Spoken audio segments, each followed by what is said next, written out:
We'll wind our hands back to where time holds still.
Have you ever felt like there's a unique spark within you just waiting to shine? You're not alone. At the Center for Spiritual Living Beaumont, we believe that everyone has the potential to transform their lives with practical spirituality. Picture this: a supportive community where everyone is striving for a deeper spiritual connection. Imagine workshops that inspire, classes that enlighten, and a welcoming community that affirms who you truly are. We like to think of ourselves as your spiritual gym. Just like physical wellness requires practice and dedication, so does spiritual wellness. Our empowering principles are designed for daily use, helping you make meaningful changes in your life. It's all about changing your mind to change your life. Sounds simple, right? Whether you're looking to unlock your potential, find clarity, or simply connect with like-minded individuals, the Center for Spiritual Living Beaumont is the place to be. We're open and affirming to all because we believe that everyone deserves a chance to shine. So, are you ready to step into a more empowered version of yourself? Join us at the Center for Spiritual Living Beaumont.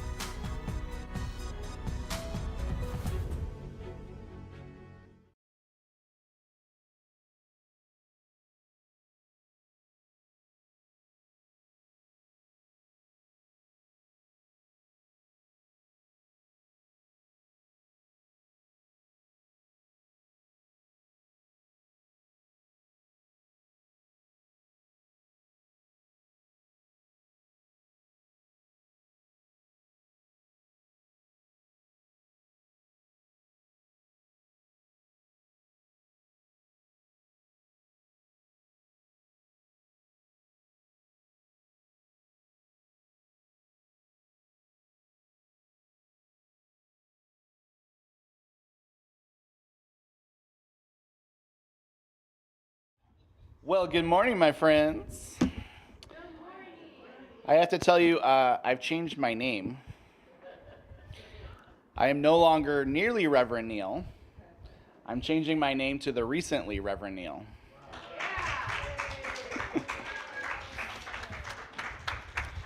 So, welcome to the Center for Spiritual Beaumont. Yes, Beaumont. If you're joining us online, welcome. Type in your name, let us know where you're watching from. If there's anybody here, I don't think there's anybody here for the first time, but if there are some welcome packets in the back that will tell you all about us. And after service, we have fellowship and meal in Carter Hall. Please consider staying after service. Please take this moment to make sure that your cell phone is silent as we listen to the call from within this morning. And let's start off by reaffirming who and what we are choosing to be by reading our vision statement together with all of the joy and enthusiasm we can muster. Let's read it together. CSLB is an inclusive and transformative community of spiritual practice. Let's listen to our opening song this morning. I invite you to stand up, say good morning to somebody, and stand up and enjoy our song. Say good morning to somebody while you're standing up.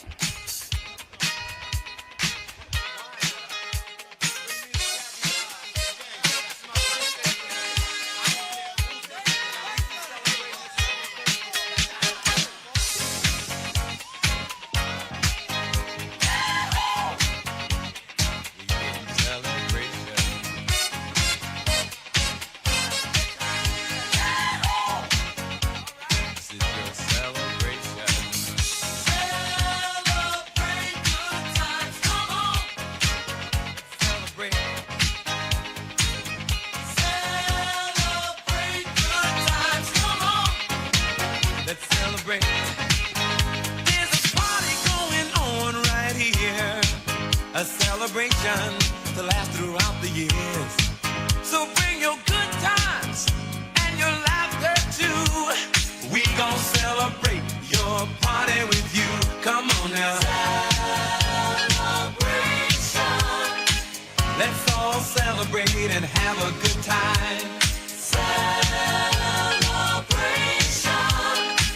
We gon' celebrate and have a good time. It's time to come together. It's up to you. What's your pleasure? Everyone around the world, come on!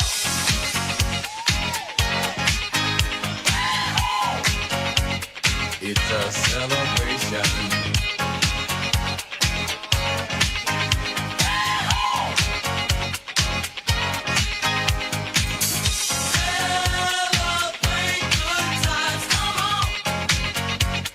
It's a celebration.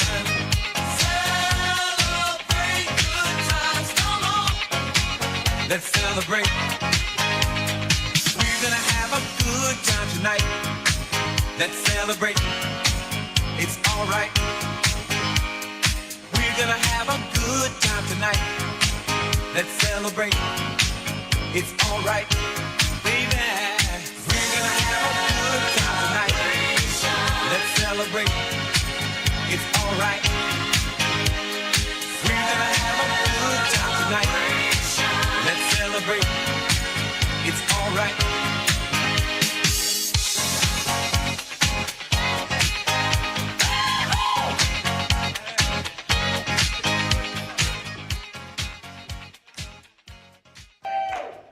The celebration of Rev.Neil passing his panels on Wednesday. So, celebration.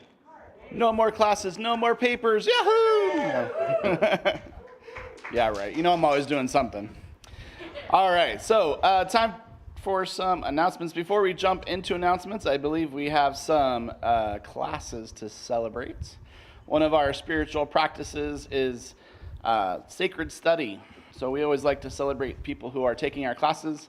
I always like to say Sunday mornings are kind of like the booster, but classes are where the real work happens. So we like to celebrate those. See if there's anybody here or online that we are celebrating here this morning. So, if we have Marcia Becca, if you could come up, we have a certificate for Marcia. We have a certificate for Jason Bell. Vanell Lee. We have a certificate for Dorothy Cole. We have a certificate for Joanne. Is Joanne here? I think that's all the people that are present, but if you were in PP3, oh, come on up. So we have Marcia. This is for our Prosperity class, Prosperity 3 class. That deep work in consciousness around abundance.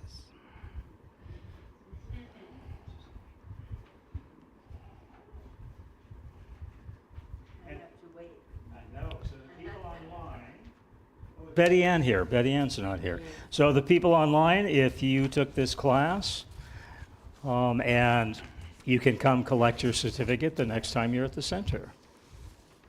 Have that? And Rowena. So, those who took our class. No, I want you to take a picture. Yes. Oh, you want to get a picture of the classmates? Let's give all of our class graduates a big round of applause. Woo, woo, woo. So if we want to take just 1 second and each person say just one sentence about what the class meant to you, what you got out of the class, if you liked it or you didn't like it, but just one sentence to share something that changed in your life because of the Prosperity 3 class. Jason, just a sentence. It was great. I actually took the previous one, so that this is a continuation. I've taken it once before. Actually, I took it with Rev.Neil at the time. So taking it again, taking the class again. It was absolutely wonderful. It gave me a lot of realization of things that are moving forward in my life. So thank you. Hey, great. Marcia, one sentence, couple sentences. I enjoyed the class immensely, and it gave me a perspective on what gratitude is and how to use it in your life to bring more things to you. Good share. I was studying Alan Watt, 90-day memoir book at the same time, simultaneously. And so the prosperity class added to that study. Thank you. Good morning. I have taken Prosperity 1, 2, 3 twice, and each time it continues to remind me and reinforce that prosperity is mine. It is my inheritance. And I am so grateful. Thank you, Reverend Michael, for bringing this to us again. And I also love facilitating this class, any of the PP 1, 2, or 3. It always reminds me how much I learn when I'm in a class, that there's no teacher, there's no student, that we all come together. And the conversations in this class took us beyond the consciousness of prosperity just being financial into the prosperity in all areas of our life, the prosperity of creativity, the prosperity of that divine connection, creating with the divine. So it brought prosperity forth in all areas of our lives. Thank you for our health. Thank you for our wealth. Thank you for our spiritual connection. Thank you for our creativity. And thank you for allowing me to offer that class at this center. And congratulations again. So a lot of celebration. We opened with celebration, celebrating Neil, celebrating graduations from class, and we'll have certificates for the Power of Decision class in a couple of weeks. We're working on those. Thank you.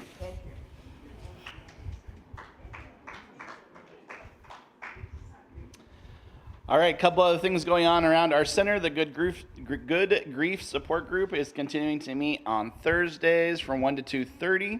Maybe not for you, but if you know somebody who is experiencing loss of a loved one or a job or anything really around grief, you could invite them or let them know that we have it here on Thursdays. There's information in the back. The Joel Goldsmith book discussion will not be meeting this week. We are taking a couple of weeks off. So we will meet again on September 12th. We are studying the book, The Practicing the Presence by the mystic Joel Goldsmith. And the wonderful thing about this group is no homework, and you don't have to read ahead. So if you can come one week but not the other week, join us whenever you can.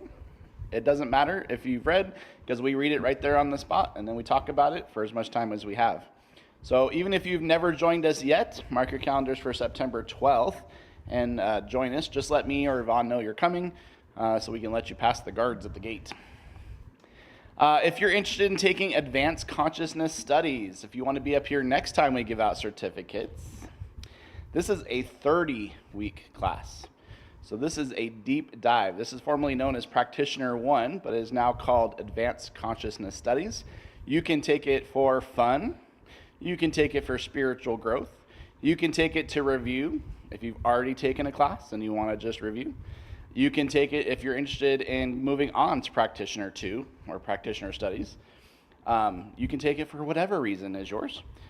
So let me know or let Reverend Michael know. We're getting ready to form a class, so we need to know who is interested, and so we can set up the class. We are having a singing bowl gathering and spaghetti dinner on September 11th from 5 to 8 p.m. And there's more information on the back table. If you want to come resonate with some sounds and energy, I'm sure it will be amazing. And the last one is Al Yankee and friends are going to be live and in concert September 15th after the service from 12 to 1, and there's information on the back. All three practitioners, me, myself, and I, will be available after service for a moment of prayer on this side of the sanctuary. If you would like some prayer, I'm officially a minister now, so you know my prayers are really powerful, but I charge extra. We would love to pray with you and absolutely know that prayer works. So let's all close our eyes and let this meditative song bring us closer to our spiritual center.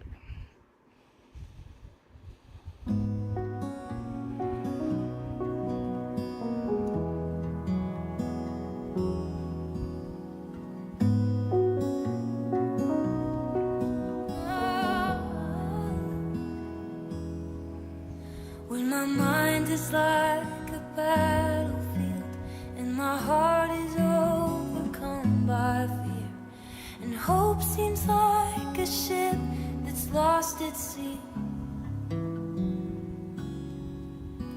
My enemies on every side, and I'm tempted to run and hide.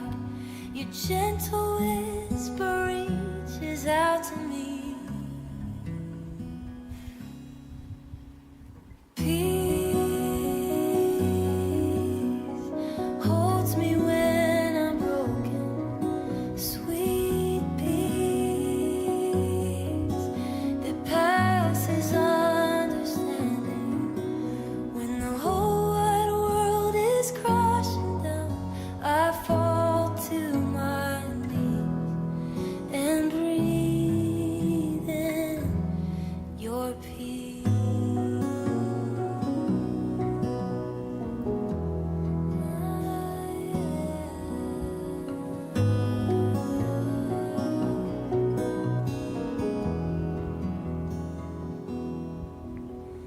Fiery arrows whistling, the terror of the night sets in, but I can feel your angels all around.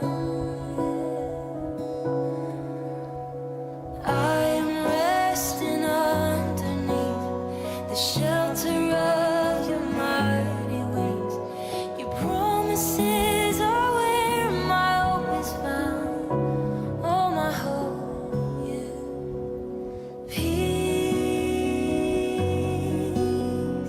holds me when I'm broken, sweet peace that passes understanding. When the whole wide world is crashing down, I fall to my knees and breathe in your peace.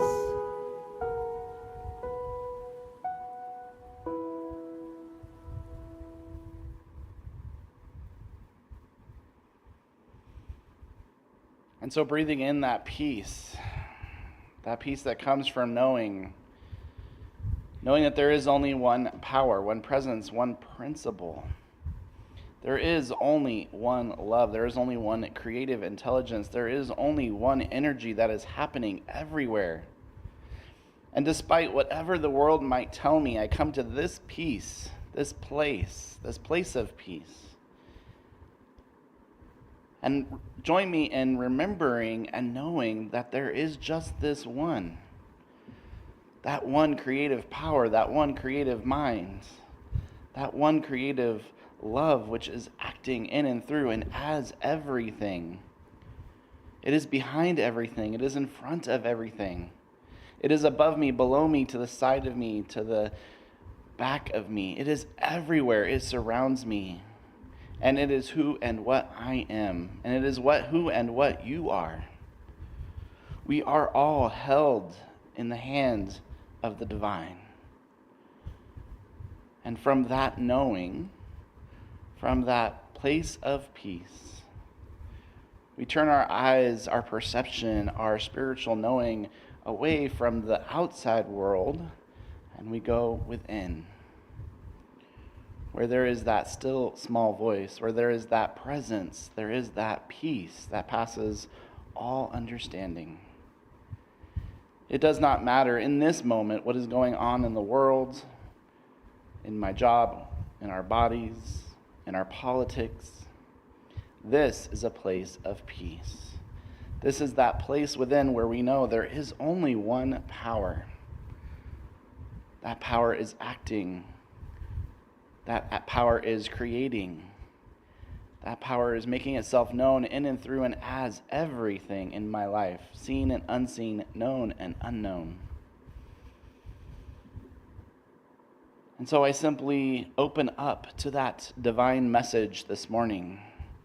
Whether that gift and that message be in the music, maybe it's in the message, maybe it's simply in the spiritual community of gathering together to remind each other who and what we are. I open up to that gift and allow Spirit to make itself known this morning. I simply know that this morning is unfolding with perfect ease, with perfect grace, and with perfect love. Knowing that everything that is happening this morning, from the hugs to the handshakes to the music to the message, is divinely inspired and divinely guided. I am so thankful for this place and this time of sacred stillness, sacred peace. And in great gratitude, I simply say, and so it is. And so as we open this talk, as we open our hearts and as we open our minds to all of the possibilities of science of mind, of what's going to unfold here today, what's unfolded from 8 until 10, what will unfold from 10 until 11, and 11 to 12, and then what will unfold in our lives as we go about our lives as we leave this center today. When I first became part of this teaching, and I think that's correct, I became part of the teaching, but I had not allowed the teaching to become part of me. And when I allowed myself to become part of this teaching years ago at Center for Spiritual Living Palm Desert, many, many years ago, and we have someone visiting today, Jerry Lynn, who was with us at Center for Spiritual Living in Palm Desert. So I'd like to welcome her today. She's going to take a look and seeing how she can help us on our music program. So she's coming to check out our sound and our sanctuary and our microphones and see what we can do in creating a dynamic music program. So I'm very, very grateful you're here, Jerry Lynn. Very, very grateful. And when I was at Palm Desert, there was a point where the teaching became me. I no longer was part of Science of Mind. Science of Mind was part of me. And as you know, at the center, I love wordsmith, yes? I love wordsmith. I'm probably driving Chuck crazy saying, please, don't move. Adrian's not here to help me with the camera. Don't move, stand still. So I love wordsmith, and I handed these out. Is there anyone who does not have a box of dots? You should have gotten a box of dots when you came in. Is there anyone who did not get one? Everybody's got one? Okay. And so I handed one to Neil, and he said, well, obviously it's part of your talk. And he said, we know you love wordsmith. We know you love acronyms. So he was trying to figure out, what does DOTS mean? It's got to mean something. What does the DOTS mean? So he was coming up with all kinds of ideas, divine openness, divine this. And so I was sitting here going, well, what does DOTS mean to me?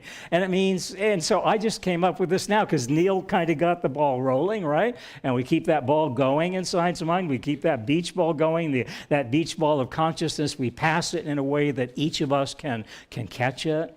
I think that's part of our teaching. We share this teaching in a way that we can understand it, that we can be with it, that we can allow it to become us. And so we try and pass it off gently and kindly. And so I was thinking, what does DOTS mean? And I came up while I was sitting back here with divine openness of true spirit, or divine oneness of true spirit. So there you go, right in the moment. Neil opened that window of opportunity. I expanded a little, and I thought, oh, yeah, divine oneness of true spirit. And so it's said by the they, the those, and the thems, whoever they are, it's said that we spend far too much time collecting. Far too much time collecting, and not enough time connecting the dots. And so the first time I remember connecting the dots was in New York at a matinee movie, hot in August and sweating and steamy and humid, and I bought my box of dots, and I went into the theater and I realized that my one dot, my individual, my unique dot, which I love the green dots, the lime dots, I opened the box and all of my dots, all of my individual dots had melted into one glob of one dot. That was my first awareness of our science of mind teaching. And yet, what do we become aware of, and where do we become aware of it? If spirit is everywhere present, can we be present everywhere with spirit? And I think that's what we're working on. That's what we're celebrating. That's what we're co-creating. Spirit's everywhere present. How can we be everywhere present with spirit? And so, in the all-out, shouting out, coming out of truth, the dots we are really talking about today are the dots of our lives. We're talking about the dots of our lives. The dots of our intellectual learning, all those dots that have been put in there, dots of information, dots of data, dots of beliefs, dots of values, dots of truth that have been put in. They put into us from the day we come out and are birthed into this world. We are input with a tremendous amount of dots of data. Dots of intellectual learning, the dots of me, myself, and I. The dots of my beliefs, of values, and attitudes versus the dots of your beliefs, values, and attitudes. I remember in New Jersey, I was 3 or 4 years old. My parents had never had a new car. It was coming out of World War II, 52, 53, 54, and they were driving an old Plymouth clunker that my mom just hated because it always broke down. And you couldn't get parts for it after the war. And they got their first brand new Ford about 1955, 56, a Ford station wagon, their first brand new car. And here was the dots of our car versus the neighbor's car. It even begins with your first new car. Our neighbors the next week went out and they've been driving an old car. I still remember the name, the Richards, and they got a brand new Chevrolet. And my parents said to me, "We're Ford people." Now, what are Ford people versus Chevy people? I don't know, but they're beginning the dots of the input of your car versus my car, of your house versus my house, of your beliefs versus my beliefs. And all of a sudden, even at the age of 2 or 3, I began to collect the dots of awareness that material realm stuff mattered, that my material realm stuff, that my car, that I have a 2-bedroom house or a 3-bedroom house. And whoa, when I went to college, this was the divining point in my neighborhood. Did you have a swimming pool? Boy, when the first neighbor put in a swimming pool, and then the other neighbor couldn't afford it, and this is a true story, 2 neighbors who could not, in their individual dot of consciousness, create a swimming pool. They took their individual dots of consciousness, brought their dots of consciousness into the oneness of togetherness, that together we create, together we gather, there's a higher consciousness. They got a variance from the town to build a swimming pool, half on one lot and half on the other lot, so they had the shared consciousness of merging their dots, and they had a shared swimming pool. So how do we go? How do we merge our dots? How do we share our consciousness? And it's the thing about that material realm, the thing about the material realm, particularly in Western culture, and particularly in gay culture. I remember when I was younger, you would drive into the gym, and there would be BMWs, and there'd be Mercedes, and there'd be even Rolls Royces in Palm Springs, and people 20 and 30 years old were driving them, and I was not. I'm a Ford person, if you remember. I'm driving a Ford. I can take you out to the parking lot and show you my Ford because I'm a Ford person. My parents were before me. I'm a Ford person, and my step-grandchildren, I hope they're Ford people after me because Ford's a really good car at a really good price. So what I came to realize, seeing people driving cars that were probably leased, that they probably couldn't afford, and that they weren't of that consciousness of abundance, that it's not just about the material goods, the material realm goods that mysteriously collect around us, yes? They mysteriously collect around us. They collect in our kitchen drawers. How many people have a kitchen drawer collection of all kinds of useless material stuff? How many people have a front closet that you're afraid to open? Ross is nodding. Don't open that door. Do not open that door. And how many have an overflowing garage cabinets or an overflowing attic that's just busting out at the seams, right? We love our material stuff, the dots of our material stuff. And I saw this about the dots on Facebook. And can we go to our next slide, Chuck? And let's see if we got the clicker is... The clicker is not with me. So the dot, it's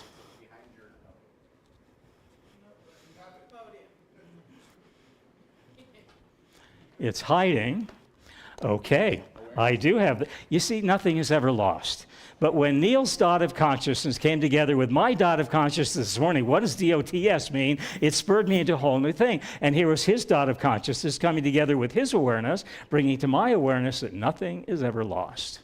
So I saw this post on Facebook, and I just have to love it. I saw this post about dots on Facebook, and then I saw it flashing across my internet screen, and then front and center I saw it on Fox News. So it has to be true. He who dies with the most dots wins.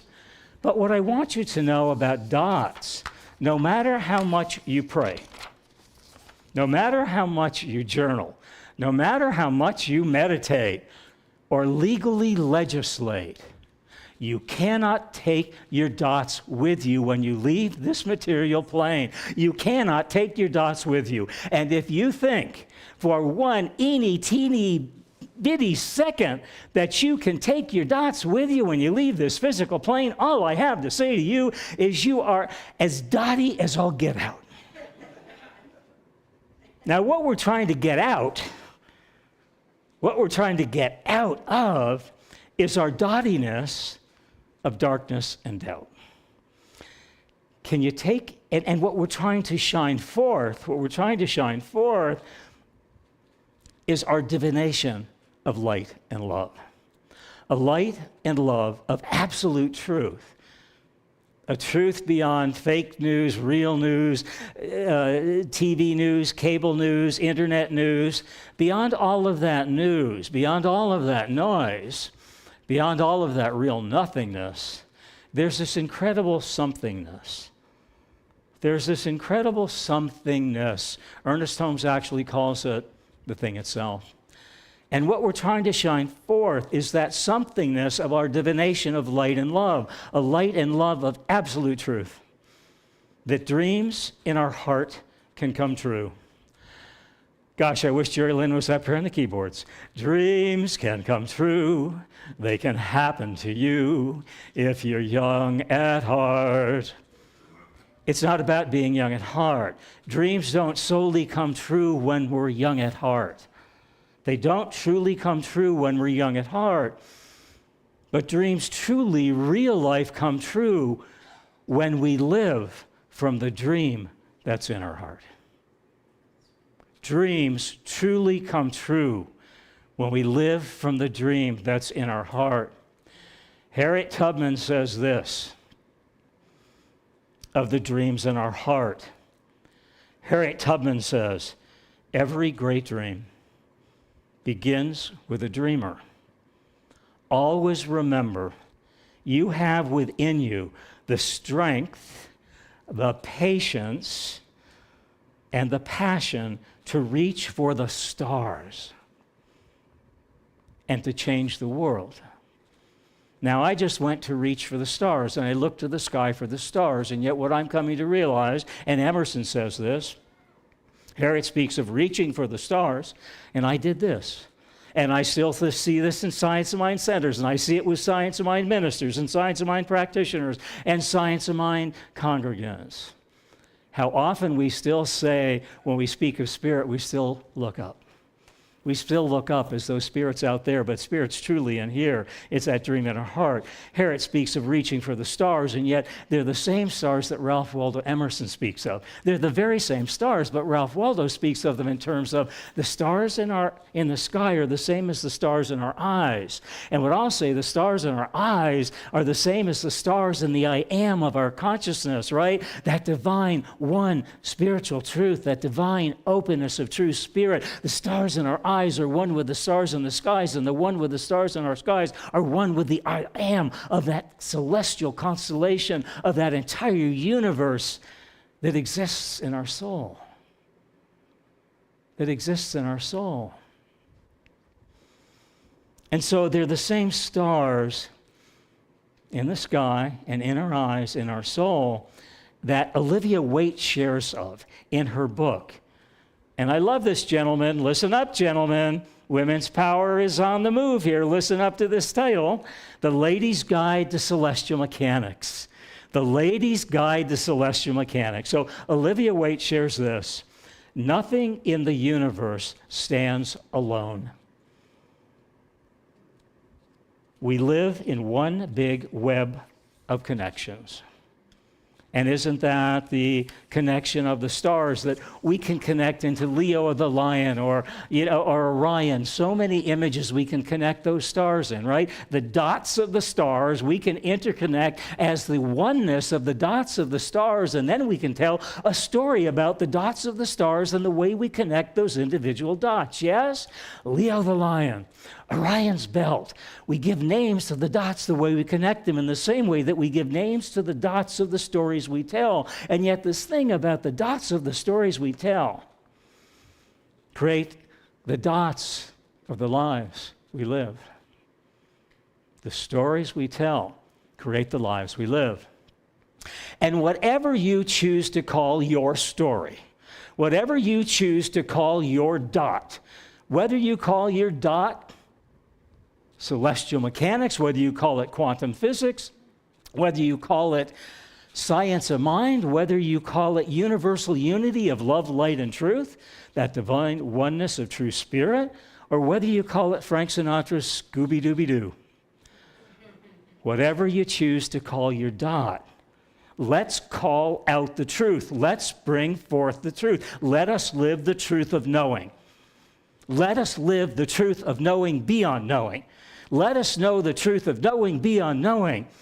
That what is ours to see and be and become in our oneness of our dot.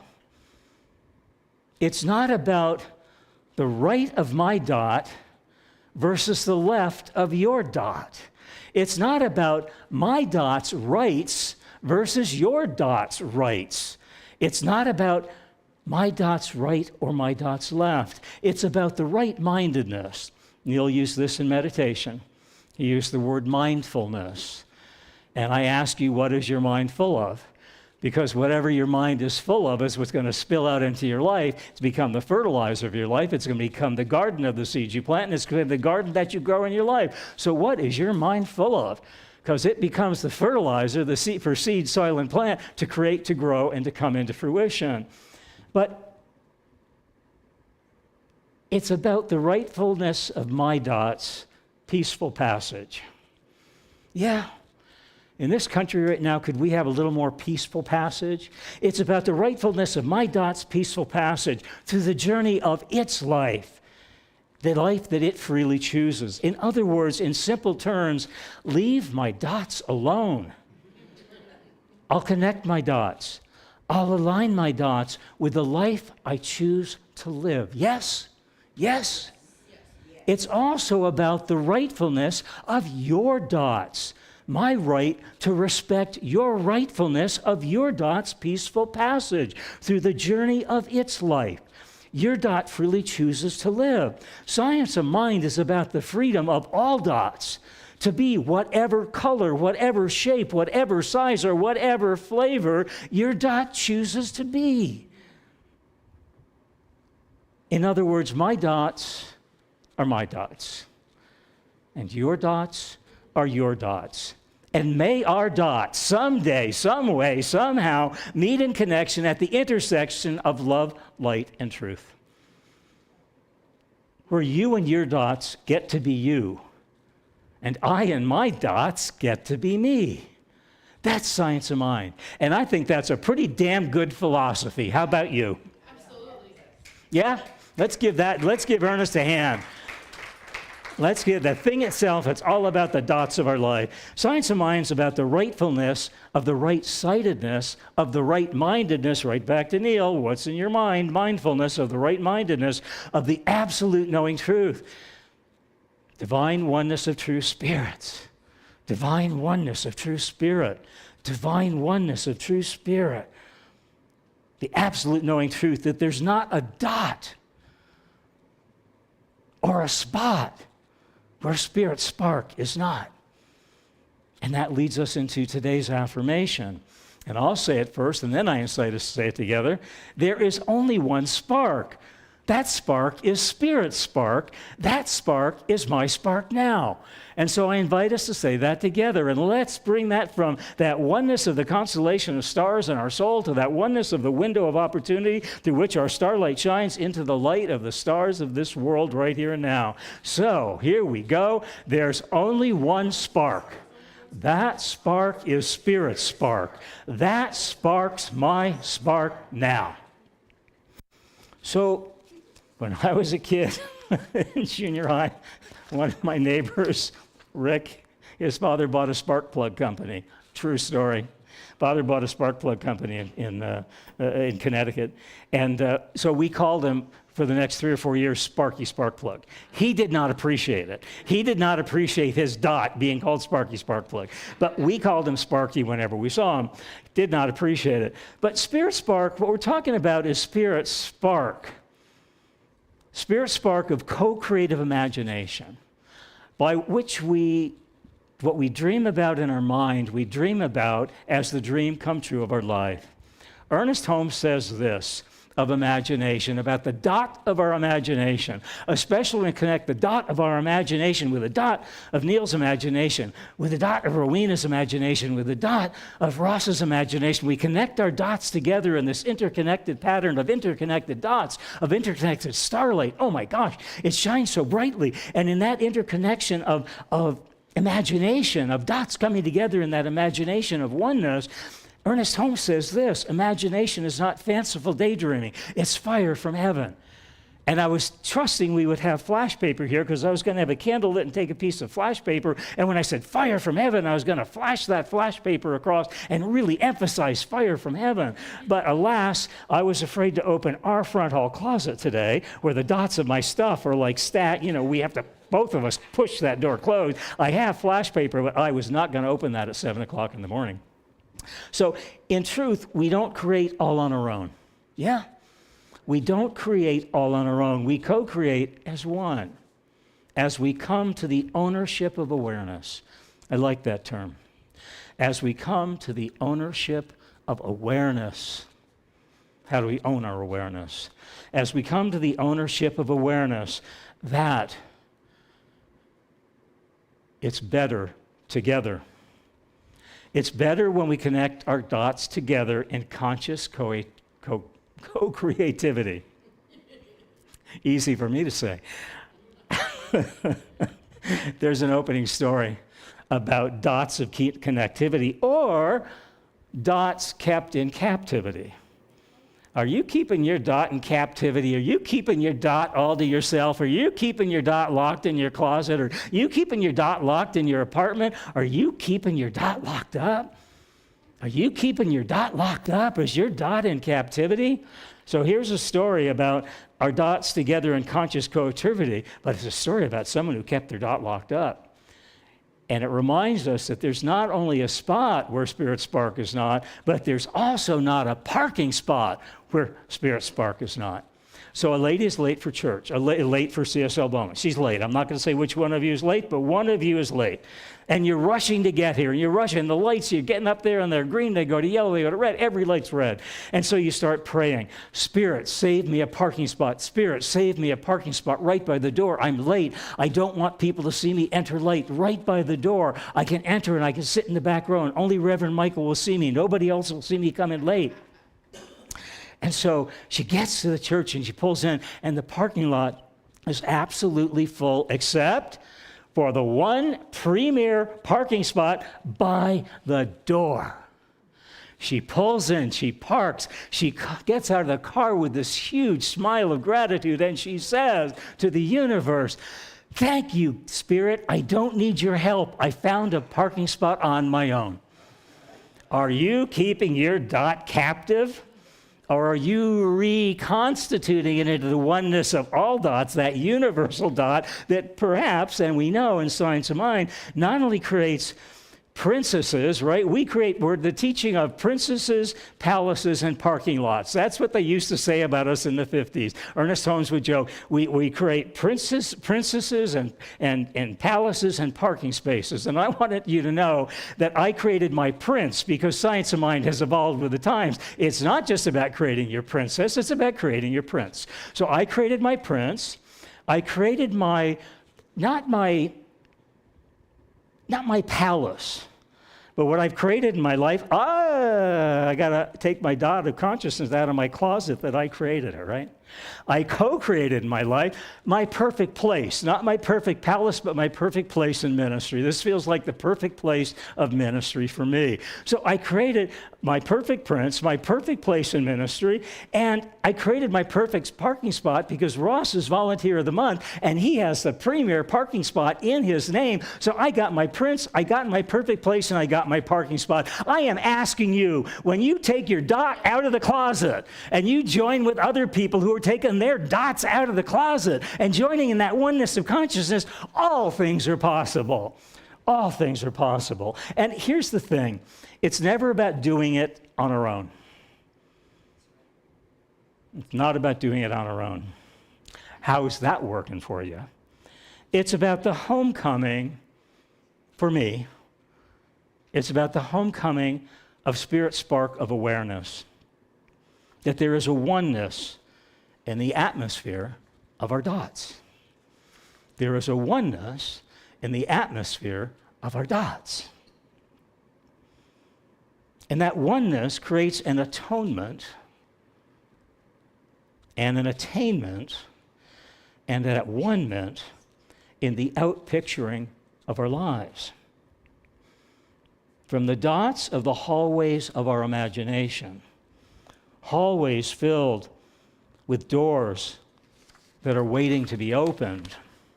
As we open those doors in the hallway of our mind, that are sometimes challenging to be in that hallway of not this, not that. Am I not?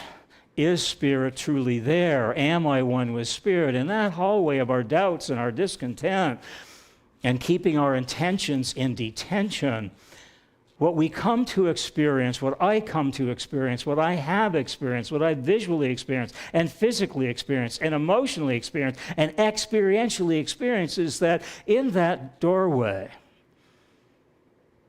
that hallway of doorways, what was mine to do and is mine to do and will be mine to do in this present moment is to open one door at a time.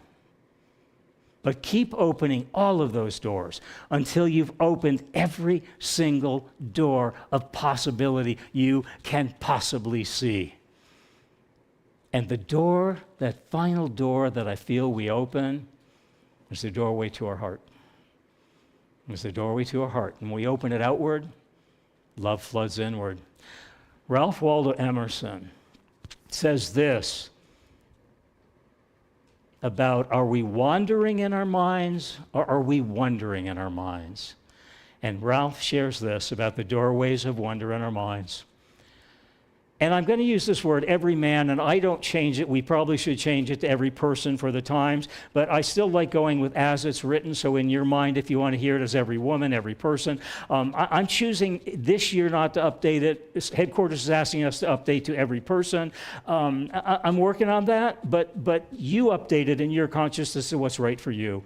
Every man is a doorway through which the infinite passes into the finite, through which God becomes man, through which the universal becomes the individual. Divineness of one true spirit. Divineness of one true spirit. Divineness of one true spirit, in which all of our dots, our individual dots, all of our individual dots become one with that universal dot. This is of divineness of one true spirit. You know, it's said that most of us are on a journey of wandering. We claim to be, Ram Dass claimed to be on a journey of awakening, but I don't know about you. I read that book, and after I read that book, I was more on a journey of wandering and lostness than I was on a journey of awakening to oneness. But as I wandered through the deserts of my doubts and detentions that held my intention in, I came to find that there was nothing to be afraid of, there was nothing to fear. In fact, there was great joy. There was great joy in the oneness of my dot. And there was an even greater joy when the oneness of my dot became one with your dot, became one with the wholeness of the universe. Ralph Waldo Emerson experienced this oneness, but he didn't experience it until he'd gone through great grief. His wife died in childbirth when she was only 21 years old. His son, favorite son, Willie, died at age 5. His dream of ministry was denied by Harvard and shut down by the world for 30 years. He went on the road, church to church, spoke to 2 people here, 3 people there, 4 people there, sharing his message that the divine spark is within. That the divine spark is within. And the world didn't want to hear it. Harvard didn't want to hear it. The Catholic Church didn't want to hear it. People didn't want to hear it. They didn't want to hear anything unfamiliar. And anything so encompassing and enlightening and vibrating and virtuous and vital, because the issue is if the spirit spark is within you, is it within your dot, then you're responsible for how much of that dot you connect with other dots. You're responsible. And it's more species consciousness to turn our power over to somebody else. Somebody else. Rather than take responsibility of that ownership of awareness, that awareness of oneness in which all of our dots are one with all other dots. And so he moved from his desert of his wanderings into the deserts of his wonderings, by which he came to an ownership of awakening of oneness with all things, as did Ernest Holmes. Ernest Holmes says this about the oneness of our dots as one with the allness of all dots, right? Ernest says this: we are always in immediate connection between the absolute and the relative. Wherever we go, spirit is. The question I ask is, wherever you go, are you with spirit? Wherever you go, spirit is. My question to you is, wherever you go, are you with spirit? Michelangelo became the embodiment of the awareness of oneness. He became the expression of the awareness of oneness in his painting of the Sistine Chapel, where man reaches toward God, where heaven reaches toward earth, where the terrestrial reaches toward the celestial. He became the expression of the awareness of oneness in painting the Sistine Chapel.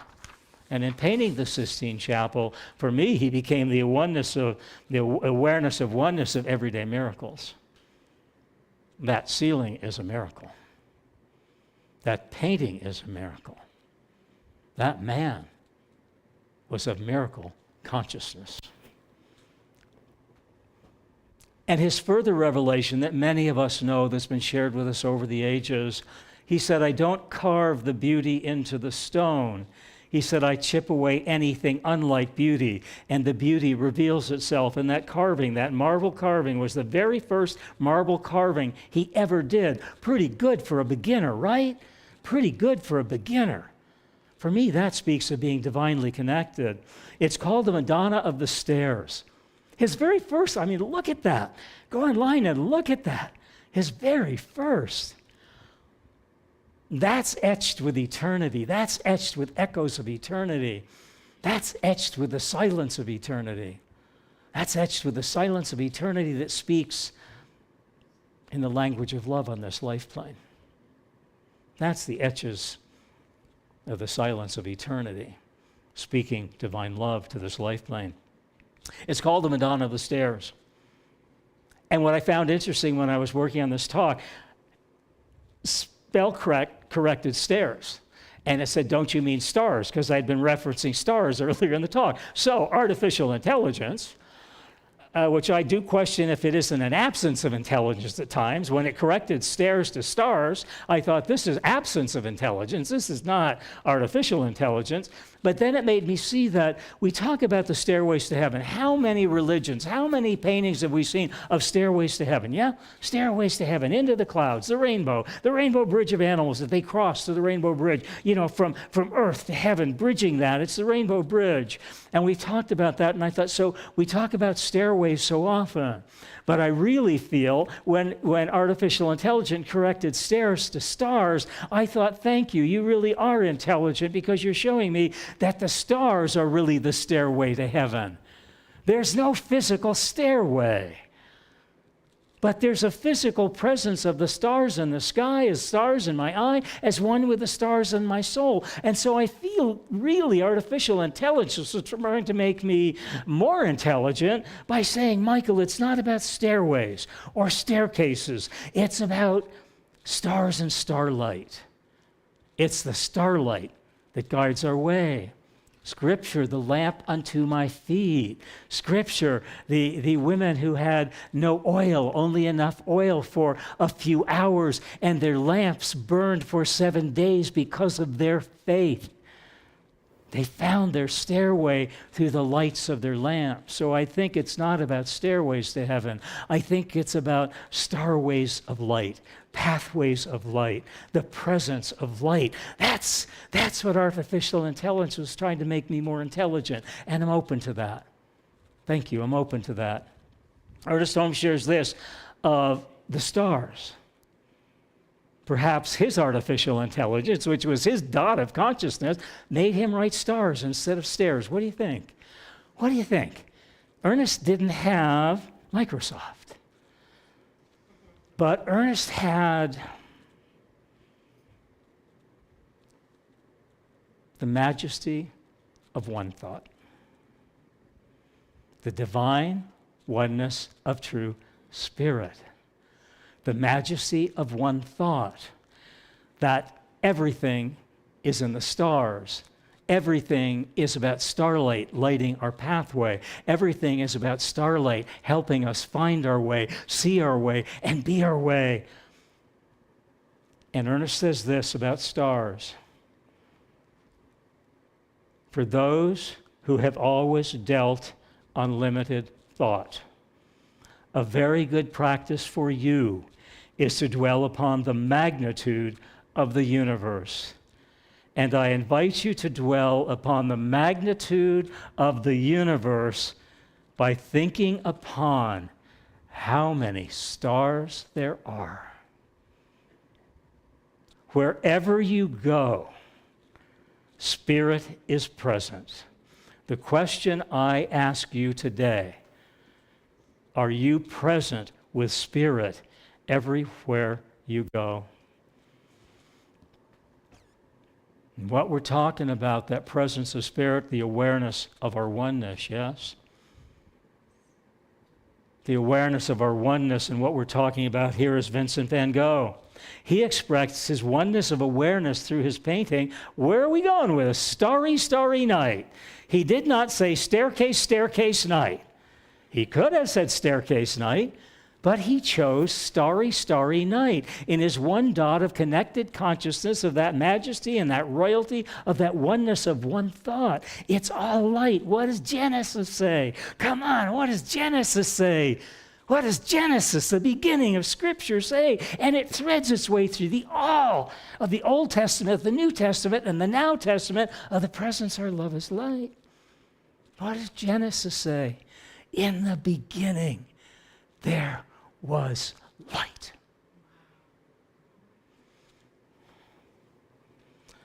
Awareness of oneness. That's our talk theme. Vincent expressed his awareness of oneness through his paint, Starry, Starry Night. It's an amazing painting. If you ever have the privilege to see it, it will be Heaven's Gate for you. It will be Heaven's Gate. It will be heaven's window onto the wonder of worlds beyond wonders. It will be a window into the wonder of your soul as the oneness of all souls. It will be your window of your dot of consciousness into the window of wonder of all dots of consciousness at one. The dots of consciousness of one divine, one, true Spirit. It's all in the dot. Don McLean expressed his oneness of awareness in these lyrics from his song, Starry, Starry Night. And I'll kind of talk sing these since we don't have Jerry Lynn on the keyboard or anyone on the keyboard. So I'll kind of talk sing them. But I kind of want to be brave and sing them. But I'll find, I'll see if I can merge my dot with the dot of Don McLean's dot and see how it comes out. But starry, starry night, paint your palette blue and gray. Look out on a summer's day with eyes that know the darkness in my soul. Shadows on the hills, sketch the trees and the daffodils. Catch the breeze and the winter chills in colors on the snowy linen land.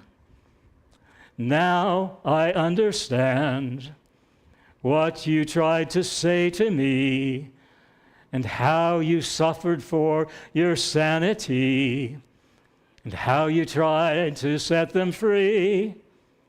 They would not listen. They did not know how. Perhaps they'll listen now.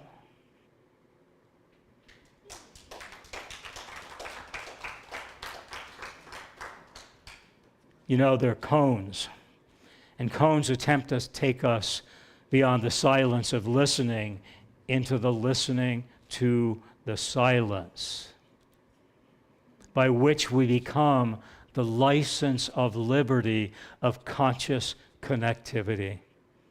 The license of liberty of conscious connectivity of all of our dots. My dot is one with your dot. Green dots is one with red dots.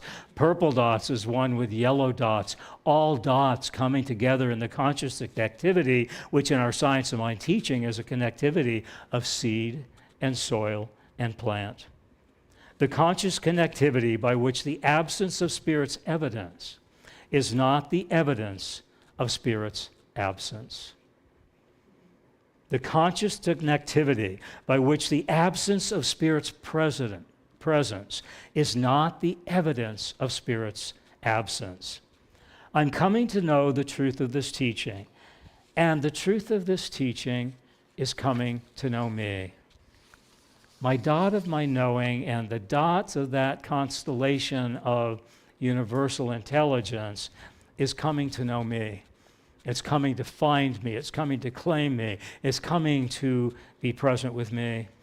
And one of the ways that I can share that is if a tree falls in a forest, and this is a cone takes us into that silent listening where we listen and hear into the silence in a way we've never heard before.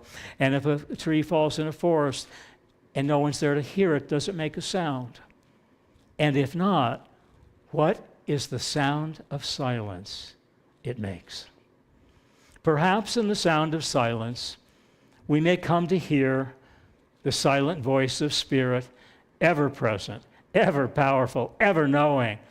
It's belovedly spoken in this limerick, and I've shared it before, and I just love this, about Spirit's presence is in your dot, it's in my dot, it's in all dots at once.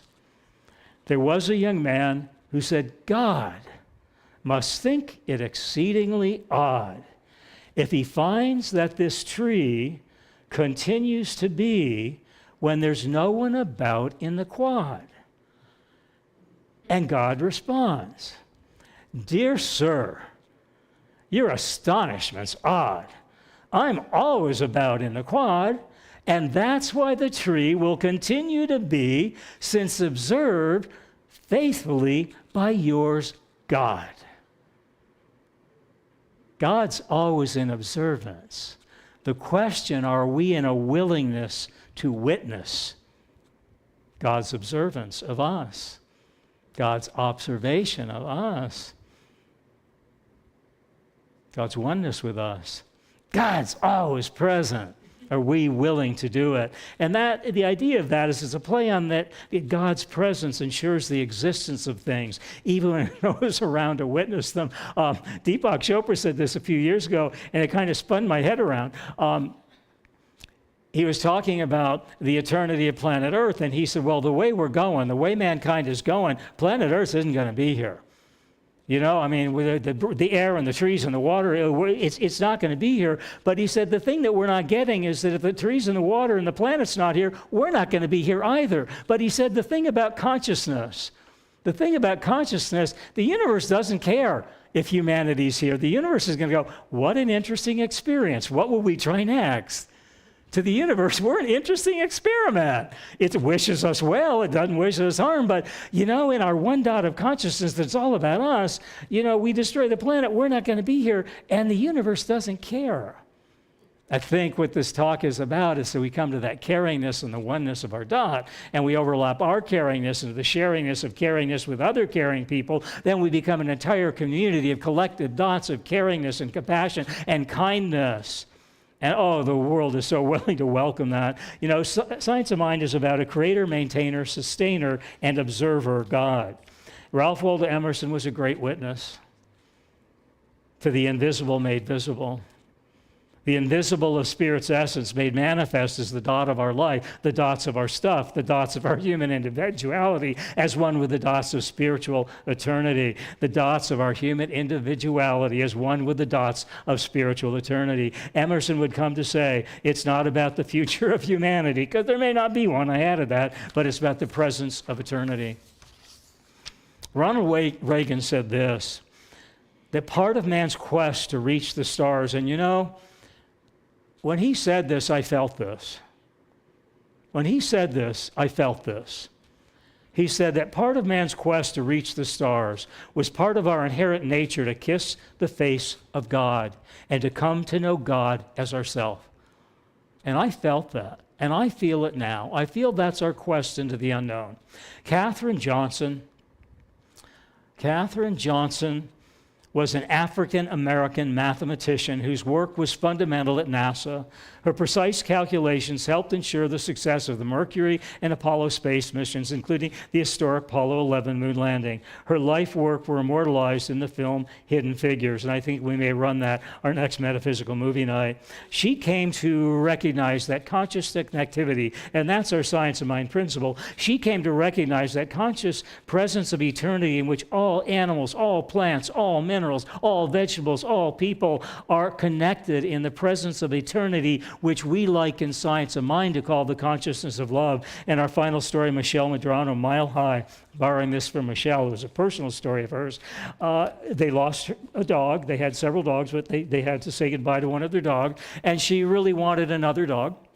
And she waited the appropriate time, I remember 3 months, 6 months, and she went down to the pet store. They were having an adoption day at the pet store. Fell in love with this dog, brought it home, and after about a month, she loved the dog, and the other dogs were okay, but there was something that wasn't quite right in this dog's dot of presence, and she took it to her vet, and the vet said, this dog is deaf. It's never heard a single sound.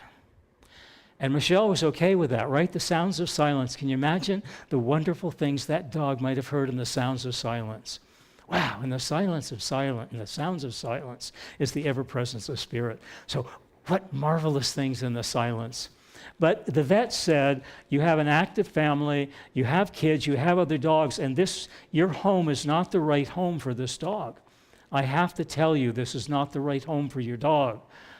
This dog needs a home maybe with one person to focus on it and not all of this family activity. And it broke her heart, but 3 days later she took the dog back to a pet store, and they took it back, and she explained why, and she left in tears. And 3 days later, the phone rang. It was the owner of the pet store. She said, the dog that you didn't want to let go of, that you were looking to rehome, do you remember the two people, husband and wife, man and woman, standing by the pet food the day you came in? And she said, I remember them very well. And she said, they adopted your dog. And she said, they're both deaf. Conscious connectivity. Your dot is one with the dot of all consciousness, that all of consciousness that is ever evolving for our highest and best good. For my highest and best good was finding my right prince, finding my right place in ministry, and finding my perfect parking spot. Perfect spiritual trifecta, yeah? I got the spiritual trifecta going here. You know,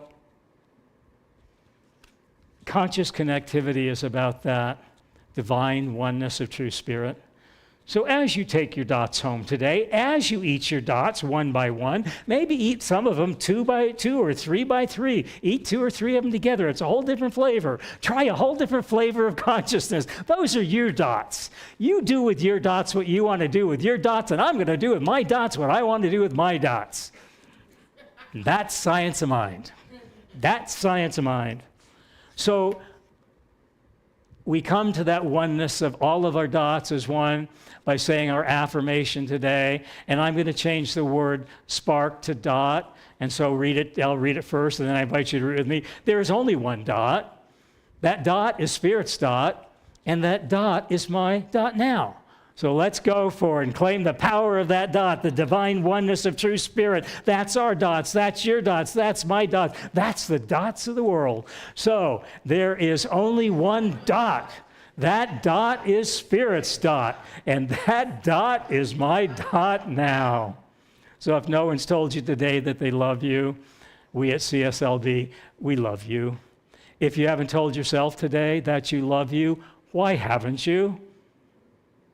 Namaste. Be well. Stay conscious. And so ends our talk.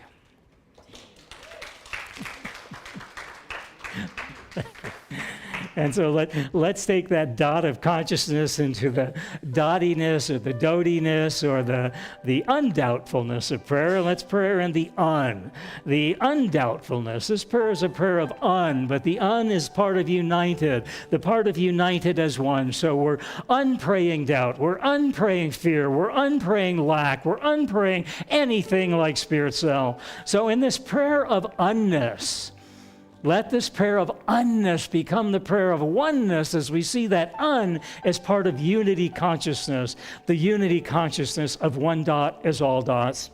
The unity consciousness, a divine one true spirit, as one with all divine spirits, all divine essence, all divine presence, as one with the Da Vinci's and the Michelangelos and the Mozarts and the Beethovens.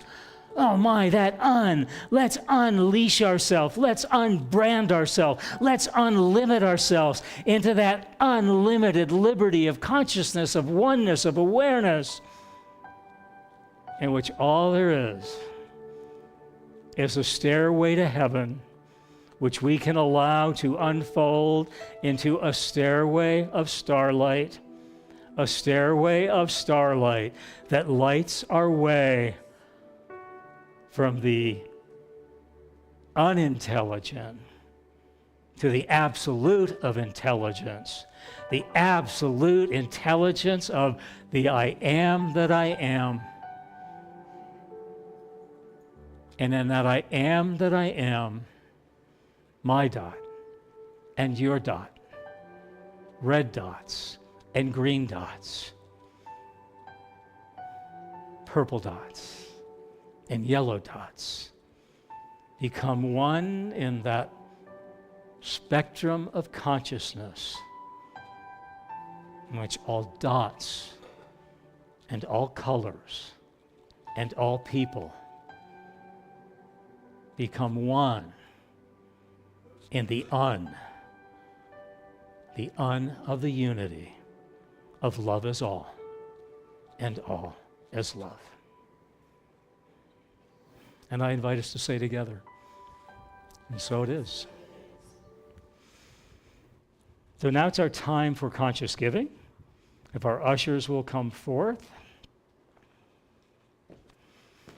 And so this is our giving statement as our ushers come forth. And so I invite us to say it together, but I invite us to say it together from that awareness of oneness that we spoke about today. that awareness of oneness, of everything is energy, that energy always expands, that starlight energy expands, that the energy of all universes expand, the energy of the love in our hearts expands. And so as we say this, allow our consciousness to expand from the unity of our consciousness into the community of all consciousness as one with ours. And in that oneness, there is a greatness, there is a givingness, there is an unfoldingness of a greatness beyond the greatness we have known ourselves to be.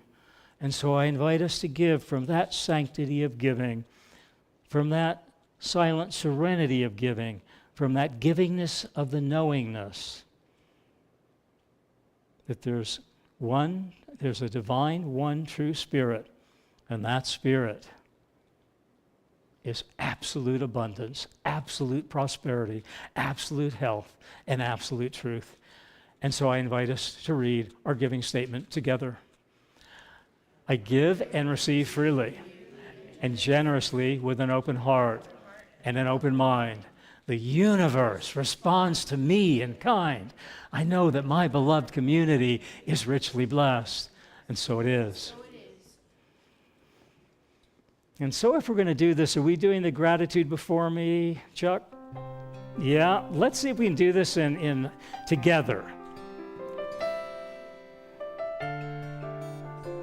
So it's gratitude before me, gratitude behind me, gratitude within. Gratitude behind. Can you turn that up a little bit, Chuck? Gratitude to the left of Here we me. go.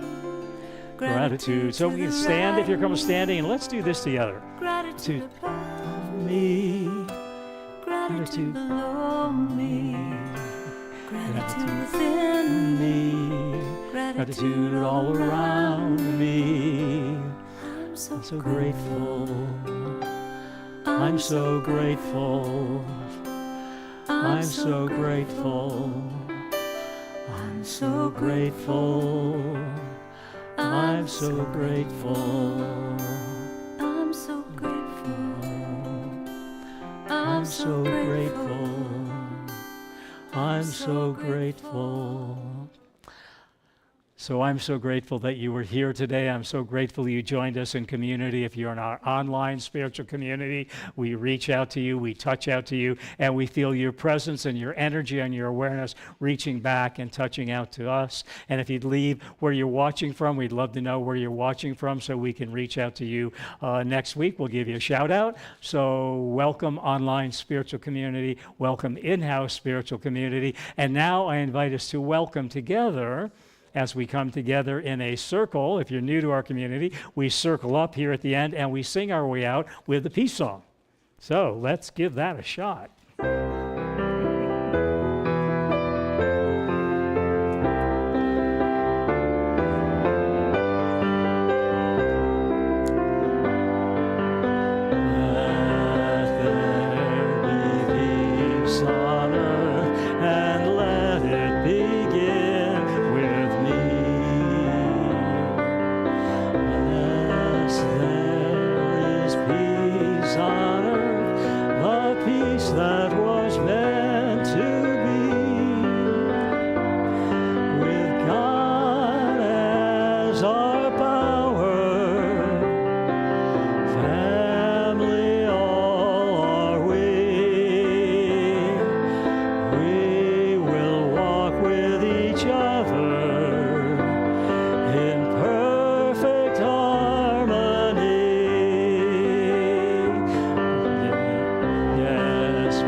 to let us know there was a oneness that came together at the center. It was the oneness of awareness. And that something wonderful was the oneness of the awareness of our dots and our dottiness. And knowing that as we take those dots home today, as we eat those dots, as we choose to eat them, and the color we choose first and the color we save to last, it's all our own individual expression of that divine oneness of true spirit. So as you honor those dots today, as you honor your life with those dots today, know that you're honoring your life with that true presence of spirit that is everywhere present. And the question we ask today, spirit is everywhere present. Are you everywhere present with spirit? And so it is. Thank you.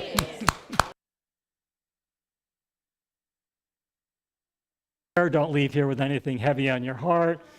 Neil and I will be over here. We have a full lunch in Carter Hall, so please join us for fellowship in Carter Hall.